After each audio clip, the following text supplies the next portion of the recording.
청산은 내 뜻이요. 자, 푸르른 산은 나의 뜻이고, 녹수난, 자, 뭐예요? 녹수난, 푸르른 물은 님의 정이. 자, 자연스럽게 대꾸를 이루고 있죠. 그렇죠? 푸르른 산, 푸르른 물, 나의 뜻, 너의 뜻. 이렇게 대꾸를 이루고 있습니다. 녹수 흘러간들 앞에 구절을 그대로 받고 있습니다. 그렇죠? 녹수, 너의 정, 너의 마음을 담고 있는 너의 마음과 같은 그런 푸르른 물은 흘러간들 청산이야 변할 손가. 청산 또 받고 있죠. 자, 그러면 결국은 대입을 할 수 있게 되는 거죠. 우리가 간단하게 청산인 내 뜻이라고 그랬으니까 결국 내 뜻 여기 들어가는 거겠죠. 녹수는 님의 정이라 그랬으니까 님의 마음이 여기에 들어가겠습니다. 그렇죠? 그렇다면 결국 뭡니까? 님의 마음은 변한다 해도 나의 마음은 변하지 않아요라는 메시지가 되겠죠. 그렇다면 당연히 어떤 정서가 그 바탕에 깔려 있습니까? 변화된, 그렇죠? 변심한 님에 대한 원망의 태도가 드러난 부분이라고 우리가 생각을 할 수가 있겠죠. 나는 변하지 않는데 너는 쉽게 변해. 나쁜 녀석, 나쁜 지지배. 이런 얘기가 되겠습니다. 자, 그런데 마지막에 극적 반전을 이루는 시라고 볼 수가 있어요. 종장의 시상이 지배하게 되면서 어떻게 보면 초장과 중장에서 이야기한 것보다 더욱더 중요한 메시지가 담겨 있겠죠. 뭐라 그럽니까? 녹수도 청산을 못 잊어 울어예어 가난국. 그러나 어쩔 수 없다라는 거죠.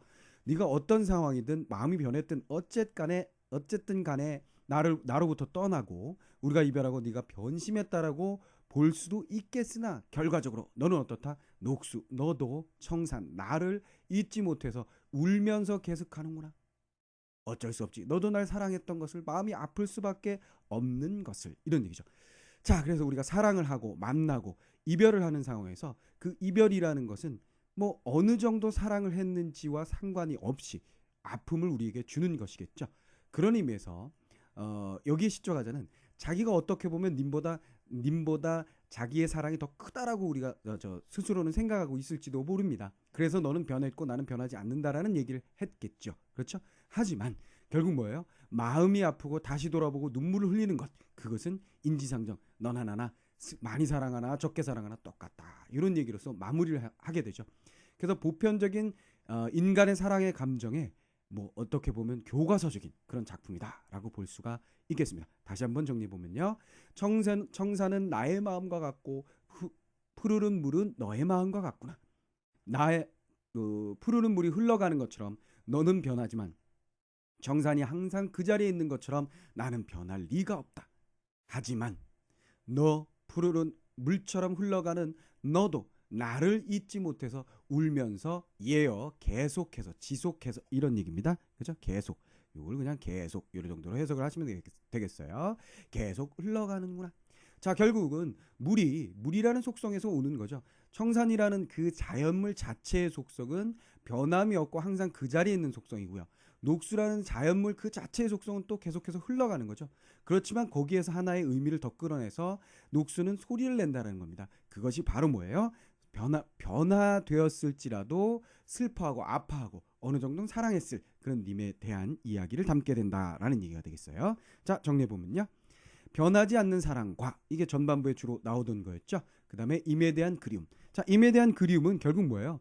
너도 못 잊어서라고 되어 있죠. 너도라고 되어 있으니까 당연히 내가 못 잊는 것은 너무나 당연하고 내가 우는 것은 너무나 당연한 겁니다. 무슨 말인지 알겠죠? 그러니까 앞부분에 청산의 이미지를 통해서 내 사랑은 변하지 않는다라는 이야기를 주로 했다면요. 뒷부분에서는 뭐예요? 너도 못 잊어 운다. 나는 당연히 못 잊어 울지. 그리움의 정서를 주로 드러내고 있다라고 보시면 되겠습니다. 무슨 말인지 이해됐죠? 자, 그러면 다음 작품 들어볼까요? 복림대군. 복림대군의 작품 앞 시간에도 함께 공부를 했었는데요. 참 비운의 임금님이 되겠죠.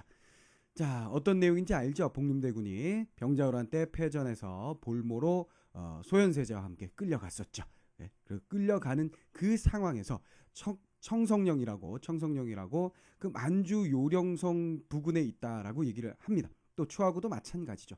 그 지역을 지나면서 안타까운 심정을 그대로 담은 작품이라고 보시면 되겠어요. 청성령 지나거냐 초하구이 어둠에요.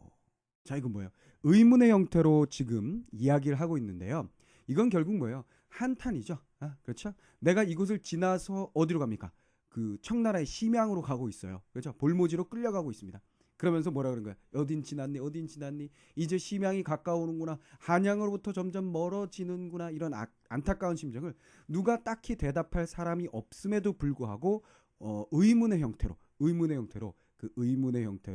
자신의 어떤 한스러움을 한탄을 적절하게 드러내게 된다는 겁니다. 우리가 이건 일상생활에서도 많이 써먹는 방법이에요. 내가 왜 이렇게 바보 같지? 뭐 이런 식으로 스스로에게 의문을 던짐으로써 자신을 한탄하고 상황을 한탄하는 그런 어떤 표현 방법을 우리가 선택하는 경우가 많거든요. 그런 연장선에 있다라고 여러분들이 생각을 하시면 되겠고요. 자, 그다음 호풍도 참도 찰샤. 자, 호풍이라고 하면 이거 오랑캐죠. 오랑캐 바람. 그렇죠? 오랑캐 세력, 오랑캐 시련이 참으로 오랑캐에 의한 시련이 차갑기도 차갑구나, 크구나 이런 얘기가 되겠죠. 너무나 크구나. 구전비는 무쇠일고. 자, 거기다가 뭐예요? 구준비는 화자의 어떤 한스러운 정서를 심리 상태를 더욱더 부각시키는 고조시키는 배경으로서의 역할을 당연히 해주고 있겠죠. 뉘라셔 내 행색을 그려내요. 자, 내 행색이란 건 뭐예요? 지금 나의 모습이죠. 지금 나의 모습. 어떤 모습일까요? 처량한 모습. 그죠? 처량한 모습, 한스러운 그런 모습을 그림으로 그려서 님겨신데 드려올고. 자, 여기서 님은 누구냐면 인조를 의미합니다. 그죠? 임금님에게 내 상황을, 내 한스러움을 전해줄 녀석이 있겠느냐, 이런 얘기가 되겠습니다.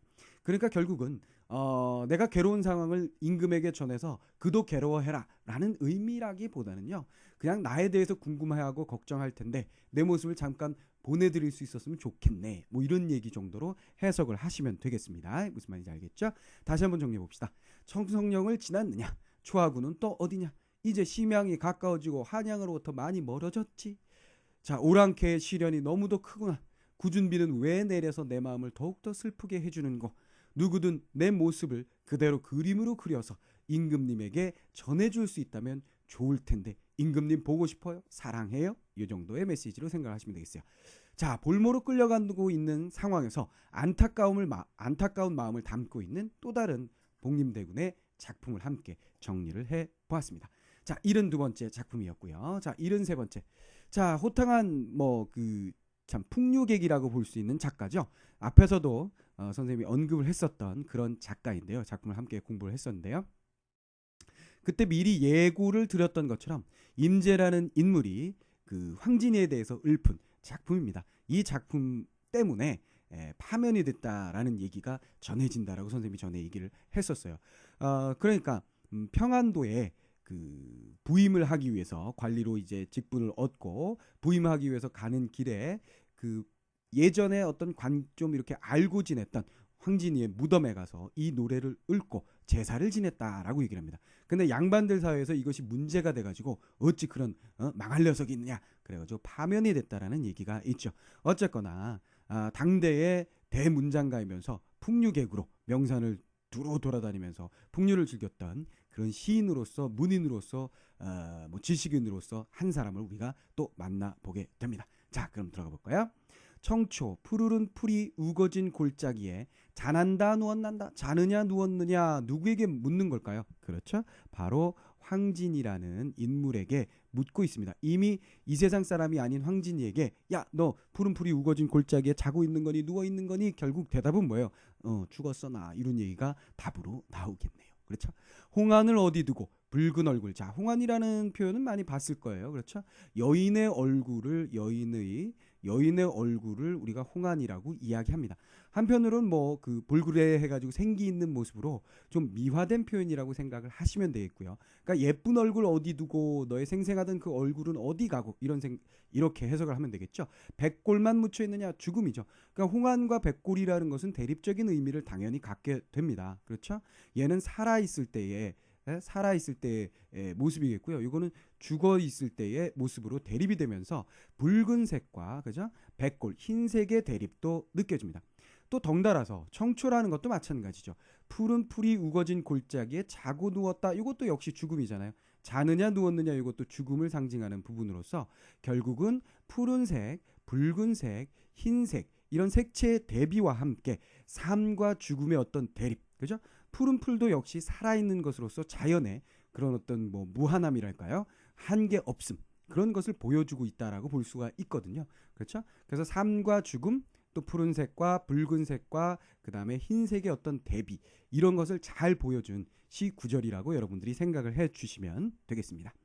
잔잡아 권할이 없으니, 자, 권할이, 이 권할이라는 게 결국 뭐예요? 주군이 바로 황진이를 의미하고 있다라는 거 여러분들이 알 수가 있죠. 황진이 지금 잔을 잡고 권하고 싶은데 네가 없다, 이런 얘기가 되겠습니다. 그를 싫어하노라, 그래서 슬퍼한다, 이런 얘기가 되겠습니다. 푸른 풀이 우거진 골짜기에 자고 있니 누워있니, 너는 이제 이 세상 사람이 아니구나. 붉은 얼굴, 아름다운 얼굴, 생생하던 얼굴은 이제 사라지고 백골만 이제 이곳에 묻혀있구나. 잔을 잡아 권하고 싶으나 내가 없으니 그래 슬퍼서 내가 여기서 울고 있다. 진이 사랑해, 이렇게 되는 거겠죠.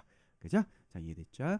떠난 이에 대한 안타까움, 인생의 무상. 자, 인생 무상이라는 건 결국 뭐예요? 푸르른 푸른 영원한데 너는 어때요? 그런 모습은 사라지고 어때? 백골만 남아있죠. 그러니까 결국은 인간의 한계에서 오는 인생 무상함을 느끼게 됩니다. 그렇죠? 떠난 이는 여기서 사별한 이가 되겠죠. 그러니까 시적 화자가 처해 있는 상황은 사별이라고 보시면 되겠고, 그 사별의 상황에서 슬픔과 안타까움을 느끼면서 인생의 무상함까지도 확대 해석할 수 있는 그런 작품이다. 이렇게 정리를 해주시면 되겠습니다. 자, 그 다음에 74번째 김수장. 김수장님 하면요, 우리가 김천택님이라는 작가 많이 봤습니다. 김천택이라는 작가하고 쌍벽을 이루는 시인이라고 여러분들이 생각을 하시면 되겠어요. 그렇죠? 예. 그래서 뭐 인물의 배경보다는 그냥 뛰어난 작가로서 김수장, 김천택, 시조의 어떤 정착, 시조의 발전에 큰 역할을 했던 사람, 요 정도로 기억을 해주시면 되는 인물이다, 이렇게 생각이 되고요. 자, 내용 한번 볼까요? 초암이 정료한데, 자, 정료하다라는 것은 고요하다 정도로 여러분들이 생각을 해 주시면 되겠습니다. 그렇죠? 초암이라고 하면 그 풀로 만든 암자 정도로, 풀암자, 풀로, 그러니까 초가 암자 정도로 생각을 하시면 되겠고요. 그죠? 정료하다, 고요한데. 자, 자연 속에서 묻혀 있으니까 적막하고 고요합니다. 벗 없이 혼자 앉아서, 벗이 없이, 친구도 없이 혼자 앉아서 평조 한 잎에 백운이 절로전다. 내가 평조 한 잎이라는 건 뭐예요? 시조를 하나 읊는 거예요. 그렇죠? 정선 이거 딱 읊으면 어떻게 됩니까? 백운, 흰 구름이 저절로 졸고 있구나, 이런 얘기입니다. 자, 이게 무슨 얘기예요? 자, 만약에 선생님이 열심히 수업하는데 학생이 졸고 있구나, 이렇게 된다면 그건 슬픈 상황이요, 괴로운 상황이고 답답한 상황이 됩니다. 하지만 여기는 어때요? 내가 시를 읊는 거야. 정서 이렇게 읊고 있는데 흰 구름이 그 노래소리에, 시를 읊는 소리에 꾸벅꾸벅 졸고 있다는 겁니다.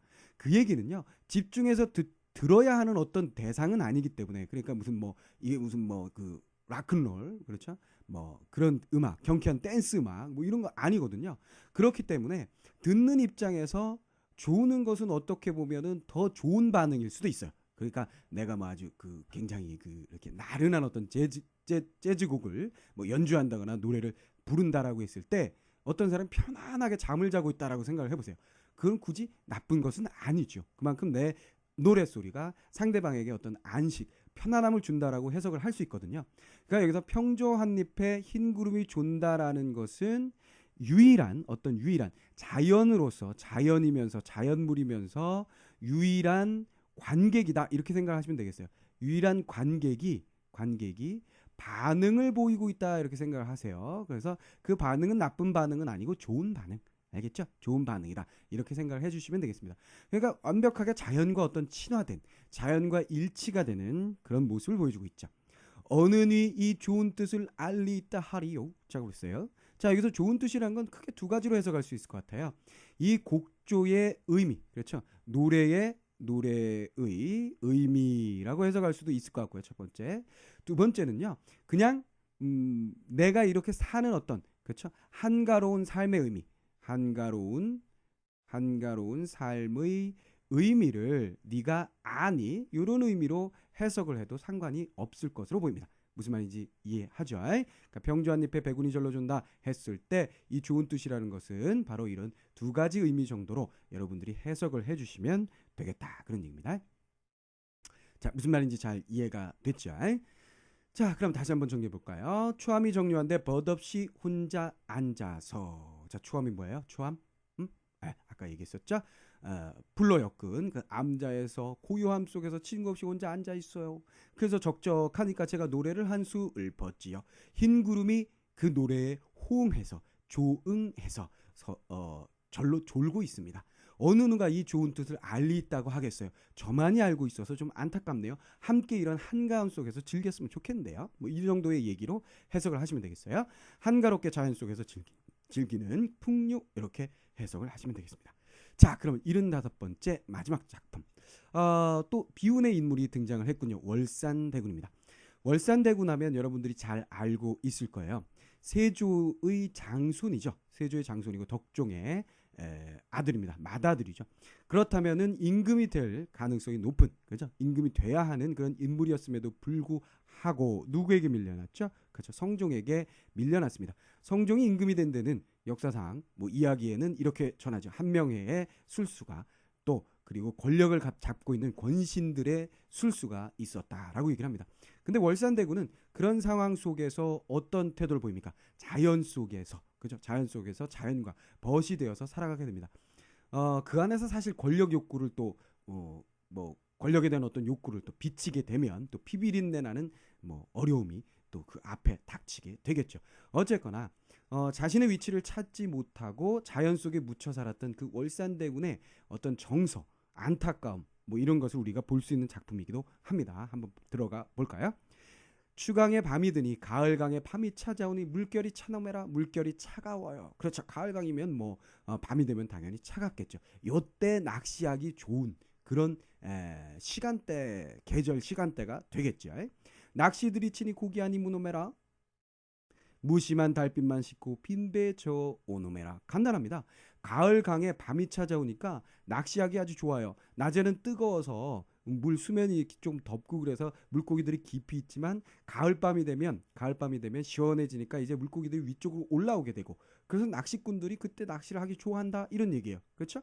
그래서 낚시를 들이친다. 하지만 고기가 물지 않더라, 고기가 안 잡힌다 라고 해서 여러분들 여기다가 물고기 안 잡혀요, 그래서 안타까워요, 이렇게 정리하면 절대 안 되겠죠. 무슨 말인지 알겠습니까? 서운해요, 이거 안 됩니다. 자, 무엇이에요? 물고기라는 것은 결국 이 시적 화자가 의도하는 바 목적은 절대로 아니다라는 겁니다. 물고기 잡는 것은. 무슨 말인지 알겠죠? 무심한 달빛만 씻고 빈배 저어 돌아옵니다. 자, 그랬습니다. 자, 여기 보세요. 무심한 달빛을 씻고라고 얘기를 했죠. 그렇다면 달빛이라는 것이 배에 실려 있어요. 자, 그렇다면 배에는 짐이 있습니까, 없습니까? 있지요. 그런데 여기 뭐라고 되어 있어요? 빈배라고 되어 있습니다. 그렇다면 둘 사이에는 당연히 모순이 생기게 되고 이것은 역설이라고 우리가 볼 수가 있죠. 즉 여기는 있음이에요. 근데 여긴 빈배라고 그랬으니까 없음의 상황이 되는 거잖아요. 있음과 없음의 모순이에요. 자, 이게 참 절묘한 표현이죠. 즉 물고기를 싣고 온다면 물고기 싣고 빈배 저오노라, 이렇게 얘기할 수 없죠. 이건 실제 객관적인 사물로서 욕심의 대상일 수 있습니다. 그렇죠? 그런데 시적 화자는 전혀 이 세상에 대한 욕심이 없습니다. 자연스럽게 되면 말고 안 되면 말고, 너 왕해, 나 그냥 자연 속에서 살게, 이런 뭐 그 내면 깊은 곳은 어떨지 몰라도 그런 삶을 산다는 얘기예요. 무슨 말인지 알겠죠? 그러다 보니까 달빛이라는 것은 무욕의, 여기서는 욕심이 없음의 어떤 상징, 자연 친화의 극대화된 모습이라고 볼 수가 있습니다. 그렇죠? 그래서 그 달빛은 내가 배 한 가득 실어도 결국은 뭐예요? 없음과 같은 것이죠. 무욕입니다. 욕심이 없음. 욕심이 없음, 무엇에도 얽매이지 않음, 그것이 그대로 잘 그려진 역설적 표현이다, 이런 얘기죠. 무슨 말인지 알겠죠? 절묘한 표현이에요. 그렇죠? 달빛을 가득 싣고 빈배져 온다. 얼마나 멋진 표현입니까? 무슨 말인지 알겠죠? 자, 그래서 마지막 표현까지 정리를 해봤습니다. 그래서 결국은 유유자적한 삶의 모습의 아주 대표적인, 그죠? 유유자적한 삶